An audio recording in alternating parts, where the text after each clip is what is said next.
vocês sobre as minhas muitas leituras do mês de outubro.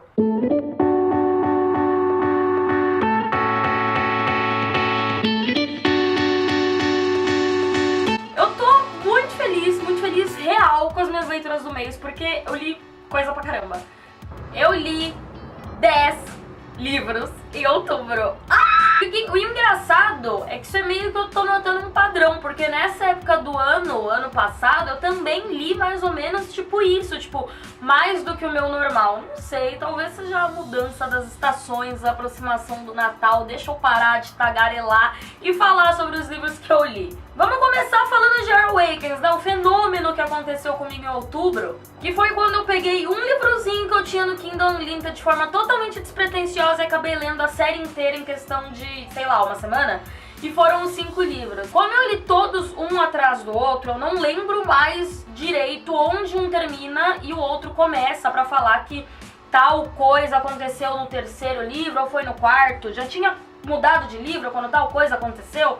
Então o que eu posso dizer é que como um todo, esses 5 livros foram altamente viciantes, muito legais mesmo, uma ótima fantasia YA. Eu gravei um vídeo já sobre essa série, vai ao ar um dia, mas tá gravadinho, tá acho que até editado já, só falta realmente programar pro YouTube. Depois que eu saí da leve ressaca literária que essa série me deu, depois que eu finalmente terminei os 5 livros, eu li o Filha das Trevas, da Kiersten White. Já saiu resenha sobre esse livro. Ai, me machucou. Já saiu resenha desse livro, clica aqui no card pra dar uma olhadinha. Eu gostei pra caramba, foi muito legal, foi uma leitura bem diferente. Que a gente tem meio que um reconto da história do Vlad, o Empalador, só que como se ele fosse uma mulher, uma menina. A autora deu uma mudada nas datas aqui também. Então se você for pesquisar a história do real Vlad, você vai ver que algumas datas não batem, mas que a maioria dos acontecimentos sim. E isso foi muito legal, foi muito bacana você ver essa mudança numa história que aconteceu, né? Quero muito ler a continuação. E esse aqui ficou, se eu não me engano, com 5 estrelas. Daí eu li, é claro, quem? O Tartarugas Até Lá Embaixo, do John Green. Esse livro aqui pra mim foi esquisito, porque eu gostei dele, tá? Eu gostei dele. Só que ele não foi essa coisa toda que tá todo mundo falando. Eu não achei ele o melhor livro do autor, eu não achei ele nem tão bom quanto outros dois, tipo Culpa das Estrelas e Quem é Você, Alaska, ainda são melhores no meu ponto de vista, claro. Então eu fiquei o livro inteiro procurando aquele momento em que eu ia, sei lá, me apaixonar, e esse momento não chegou, mas eu achei uma história muito legal. Eu deixei ele com 4 estrelas, mas querendo ou não ficou um sentimento aí de decepção, porque eu tava esperando que eu fosse gostar, não é que eu estava esperando mais do livro, ou de certa forma pode ser visto assim, mas eu acho que eu tava esperando mais da minha reação com o livro. Isso não tá fazendo muito sentido. Mas eu vou gravar um vídeo onde eu falo o que eu penso de todos os livros do John Green. E quando eu digo todos os livros, os que ele escreveu, contos, parceria com outra pessoa, tipo Will and Will, que é com o David Lefton, eu não vou falar. É só dos livros que são 100% do John Green. E depois do Tartarugas, eu terminei o The Gentleman's Guide to Vice and Virtue. Eu tô segurando esse livro de uma forma muito estranha. Esse livro aqui foi outro também que eu fiquei levemente decepcionada. Eu achei que eu fosse gostar mais, eu estava esperando mais, e eu achei que se ele tivesse sido um pouquinho diferente, talvez eu tivesse gostado mais. Sobre todas essas leituras aqui eu falei bem detalhadamente os meus pensamentos enquanto eu lia nos meus vlogs de leitura. Então, se vocês assistirem os 3 últimos, 2 últimos, vocês vão ver esses livros aqui de novo, só que enquanto eu estava lendo-os. E nesse livro aqui a gente acompanha o Monty, ele é um jovem inglês, lá nos anos 1700 e bolinha, a autora não fala, mas que naquela época era muito comum os meninos fazerem um grand tour pela Europa antes de voltarem pra Inglaterra e, enfim, assumirem sua responsabilidade como adultos. E no caso do Monty é um visconde e vai ele, o melhor amigo dele, por quem ele tem um super crush, Percy, e a irmã mais nova dele pra Europa, pro continente, pra começar aí esse tour. Só que quando eles chegam lá, não demora muito, a viagem se torna uma confusão completa e dá tudo errado. Eles se metem numa confusão enorme, a ponto de ter gente querendo matar eles. E aí a história parte daí e continua com esse tom de jornada, eles estão sempre indo de um lugar pro outro.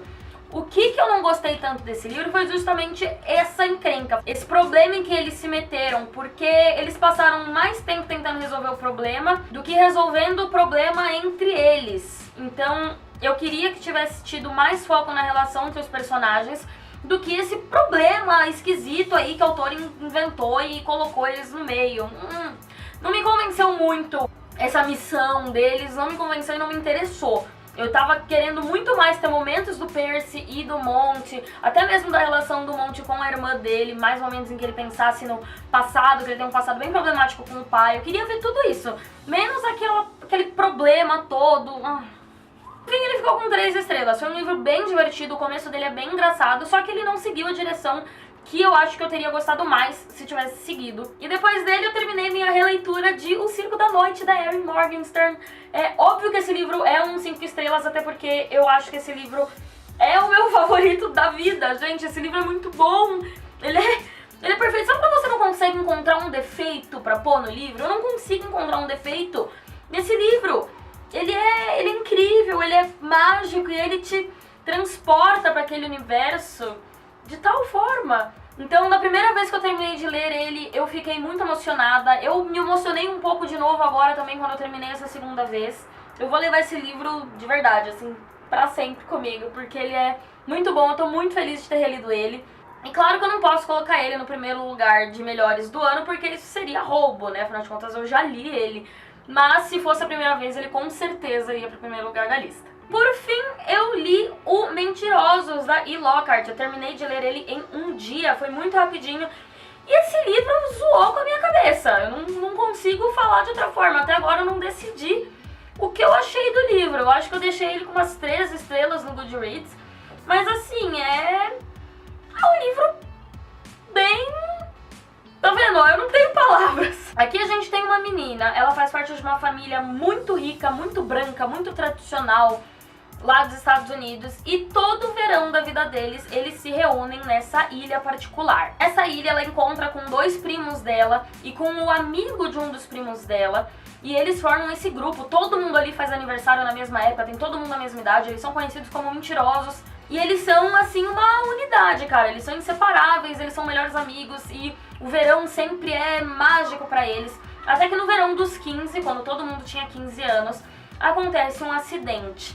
A Cade, que é a menina de quem a gente acompanha o ponto de vista, ela é encontrada seminua na praia, totalmente desacordada no meio da noite.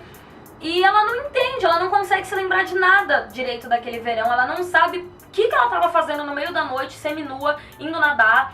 A história que contaram pra ela é que ela provavelmente bateu a cabeça numa pedra e acabou conseguindo voltar ali pra margem da praia, mas ela não lembra. E 2 anos depois ela volta pra ilha e tenta aí religar os fatos do que aconteceu com a ajuda dos outros mentirosos. Só que ninguém quer falar nada pra ela porque todo mundo combinou que seria um assunto que não seria mais discutido e que ela iria lembrar sozinha, não era pra ninguém forçar ela. E ela fica desesperada e ela tenta saber ali o que aconteceu, o que gerou tantas mudanças, não só na ilha em si, como na própria família dela, que parecia uma família 2 anos atrás e agora parece outra completamente diferente. Esse mistério do acidente é muito interessante, porque a gente fica com isso na cabeça, a gente vai acompanhando bem aí, ela vai explicando bem como era a relação dela com os outros mentirosos e como eram as relações ali da família dela com relação à herança, dinheiro, inveja. E aí ela vai descobrindo bem aos poucos algumas coisas que aconteceram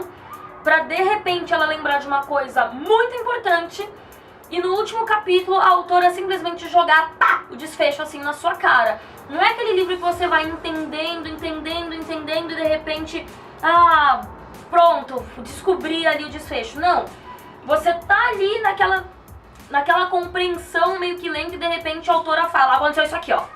E aí você fica, opa, calma aí meu coração. E aí eu fiquei uns 5 minutos olhando pro livro com cara de tipo, como assim? Eu olhava pro teto, aí eu lia a página de novo, aí eu, não, isso não é possível. Eu nunca previ aquele final. Eu previ uma coisa semelhante, mas não aquilo. Só que o que acontece? Ainda que o livro tenha me pego super de surpresa, Foi um final muito perturbador, foi um final muito triste.